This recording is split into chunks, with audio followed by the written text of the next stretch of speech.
के एउटा ब्युटी फिल्टरले कसैको ज्यान जोखिममा पार्न सक्छ? मेक्सिकोकी 30 वर्षीय ग्रिसा मेन्डोजाको यो घटना सुन्नुभयो भने तपाईँले फोटो खिच्दा फिल्टर प्रयोग गर्नुअघि 10 पटक सोच्नुहुनेछ। ग्रिसिया अचानक बेपत्ता भइन्।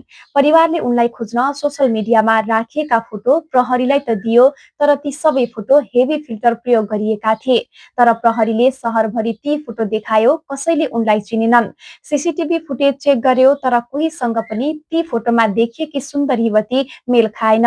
मानिसहरूले उनलाई देखेका त थिए, तर फोटोमा देखिने फेक अनुहार र वास्तविक अनुहार नमिल्दा कसैले पनि उनलाई चिन्न सकेनन्। अनुहारको बनावट, छालाको रङ र आँखाको आकार समेत फिल्टरले परिवर्तन गरिदिएको थियो।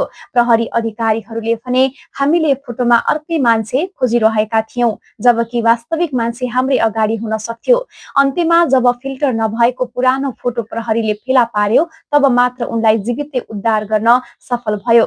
यो घटनाले एउटा ठूलो प्रश्न उठाएको छ, के हाम्रो फेक सुन्दरताले हाम्रो सुरक्षालाई नै चुनौती दिइरहेको त छैन? सुन्दर देखिनु राम्रो हो, तर आफ्नो पहिचान नै हराउने गरी फेक बन्नु घातक हुन सक्छ। सङ्कटको बेला तपाईँलाई फिल्टरले होइन, तपाईँको वास्तविक पहिचानले बचाउँछ। तपाईँलाई के लाग्छ? फिल्टरको अत्याधिक प्रयोगले साँच्चै नै हाम्रो वास्तविक जीवनमा समस्या निम्ताउँछ त? कृपया आफ्नो विचार कमेन्ट गर्नुहोला।